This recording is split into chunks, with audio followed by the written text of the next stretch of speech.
Pozdravljeni, sem Jelena Isak Kres, prevajalka iz stare in iz nove grščine.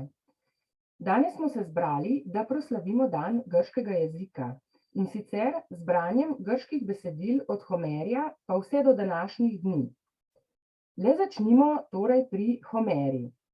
S tem bomo zaobjeli neverjetni časovni razpon skoraj 3000 leti, pravzaprav še več. Homer namreč predstavlja nekakšen most med časi pred pisavo in po njej. V njegovih znamenitih epih se tako zrcalijo tudi starejši časi ustne tradicije, z njimi pa tudi okruški kultur in modrosti starih, davno izginulih civilizacij. Čeprav Homer stoji na začetku grške književnosti, se skoraj vsa sledeča grška literatura vedno znova vrača nazaj k njemu in iz njega izhaja.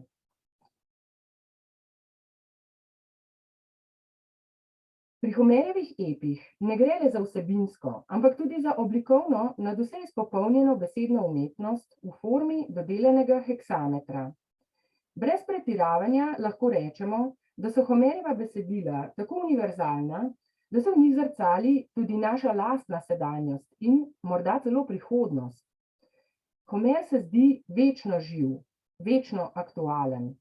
Kljub nekaterim nespametnim idejam zadnjih časov, ki po svetu skušajo siromašiti izobrazbo s tem, da ga črtajo iz učnih načrtov, Homer že 3000 let vztraja ne le v lepoti lepega, ampak tudi v svoji pretresljivi človeškosti in nehipokritični neposrednosti opisov krutih detajlov in žalostnih posledic vojne. Danes bom brala iz Iliade.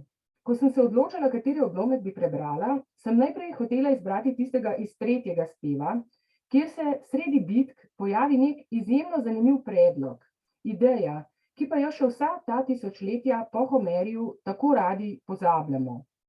To je predlog, ki razgalja ves nesmisel vojskovanja množic za egoistične cilje maloštevilnih elit. Gre seveda za predlog, da bi vojaki, ki se že 10 let mučijo v medsebojnem pobijanju, odložili orožje. Izvorni spor, ki je začel vojno, pa naj razrešita kar lepo med seboj osebi, ki sta za ta spor odgovorni. In sicer na eni strani ugrabitelj lepe Helene, Trojanec Paris, in na drugi njen zapuščeni mož, Grk Menelaj. Če se bosta namesto vojaka v dvoboju spopadla zgolj ta dva, bo vojna razrešena brez nadaljnjih žrtev. Zmagovalec bo dobil Heleno in vojaki se bodo vrnili domov. Žal, kot vemo, predlog zaradi boginj Here in Atene ni uspel, kljub temu, da so ga vojaki obeh strani brez izjem sprejeli z velikim navdušenjem. Ampak potem sem se vseeno odločila za en drug odlomek, in sicer iz samega začetka, iz 1. speva, kjer vidimo, kako je prišlo do tega, da se je že tako dolga vojna le še podaljšala. Zgodba Iliade, kot vemo, se dogaja v zadnjem letu trojanske vojne, v kateri se pred Trojo spopadajo Grki in Trojanci. Pesnitev se vrti okrog spora, ki je izbruhnil med Ahilom, najmočnejšim grškim bojevnikom, in njegovim poveljnikom Agamemnonom. Zaradi tega spora se Ahil noče več bojevati za Grke. Želi si, da bi Grki z Agamemnonom na čelu njegov umik iz boja močno občutili. Zato prosi svojo mater, morsko boginjo Tetido, nekaj nezaslišanega. In sicer naj pri Zevsu doseže, da bodo začeli Grki izgubljati, Trojanci pa zmagovati. Zevs bo Tetidi to prošnjo težko odrekel, saj je dolžan uslugo še od nekoč prej. Na drugi strani pa to nikakor ne bo všeč Zevsovi ženi Heri, ki bi srčno rada Trojo čim prej videla v plamenih.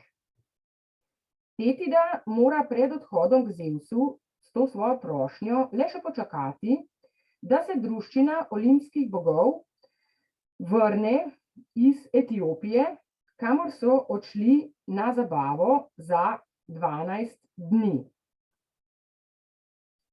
Naš odlomek se prične po koncu te zabave, ko Tetida obišče Zevsa na Olimpu. Vendar, ko vse od takrat je vstala že 12. zora, družno so spet na Olimp krenili nesmrtni bogovi, vsi pod Zevsovim vodstvom.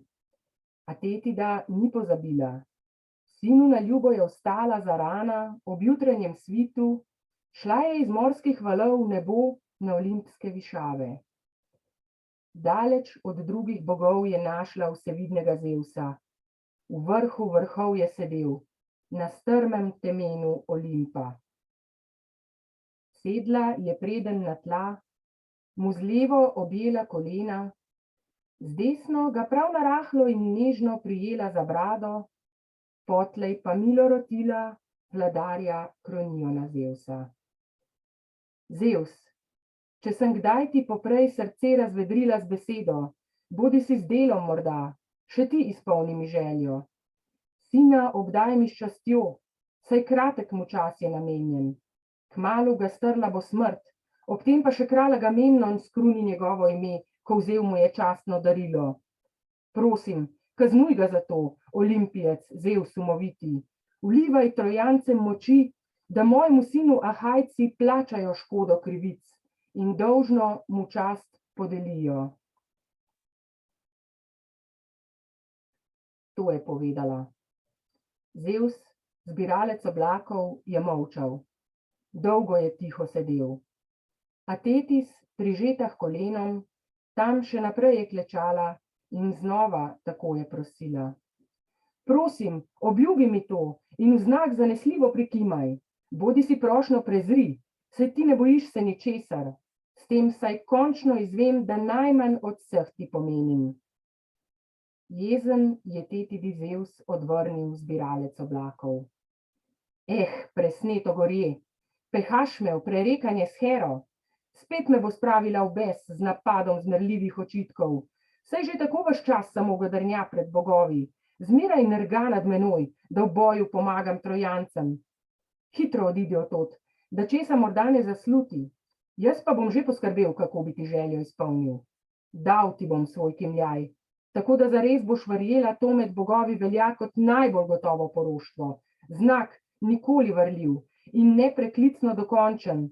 Vselej izpolni se vse, kar jaz privolim s kimljajem. To je dejal vladar in sklonil temačne obrvi. V tem so se božji lasje razlili Kronionu Zevsu z glave nesmrtne kot slap, da širni Olimp se je stresel. Tak je bil njun posvet. Nato sta se znova ločila. Tetis je švignila v morje z bleščečega vrha Olimpa, Zevs pa šel je domov, kjer vsi bogovi so hkrati vstali očetu v pozdrav. Nihče si ne bi predrznil čakati nanj sede, prav vsi so plenili pokonci. Zevs je sedel na prestol, a ni izmaknil se Heri. Ni namreč ušlo, da z njim se sestala je Tetis, morskega staroste hči, boginja v srebrnih sandalih. Hera je sploho zmerljivk oštela Kroniona Zevsa. Kdo od bogov zvitorepeš je s tabo napletal na kane? Zmeraj razglabljaš o vsem skrivaj in daleč od mene. To ti očitno je všeč.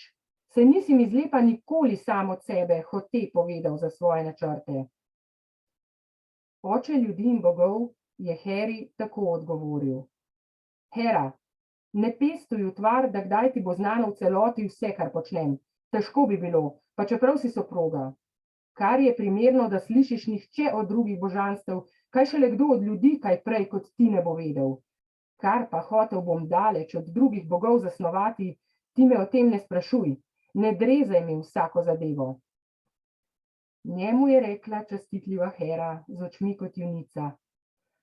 Grozoviti Kronit, le kaj si pravkar izustil? Dosti se nisem doslej s vprašanji zaganjala vate, v miru odločaš o vsem, karkoli ti pride na misel. Zdaj pa me strašno skrbi, da s čim te morda ne prepriča Tetis, Nerejeva hči, boginja v srebrnih sandalih.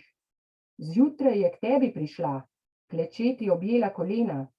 Slutim, da njej si prikimal, kot znak, da na ljubo Ahilu kmalu po morju boš kup ljudi pri ladjah Ahajcev. Njej je v odgovor dejal Bog Zevs, zbiralec oblakov. Ženščina božja, ves čas sumničiš in vohaš za mano, s tem se boš mojemu srcu samo še bolj odtujila.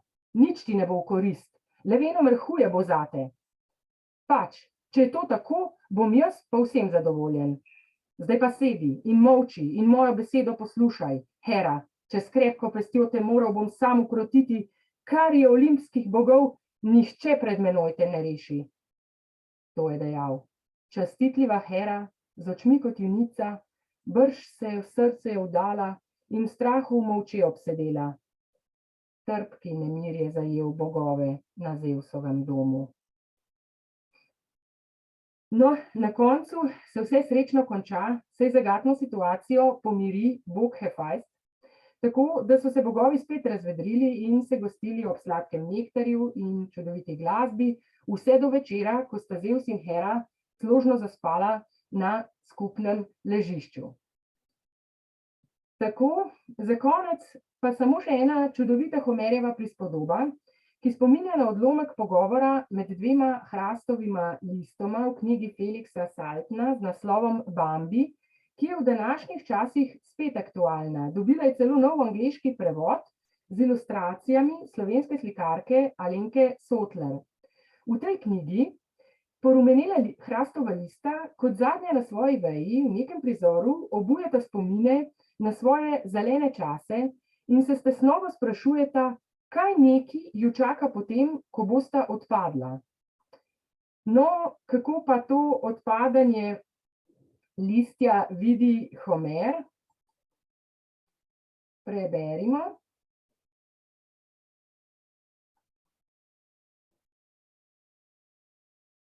Z rodom ljudi je tako kot z listjem, ki raste na drevju.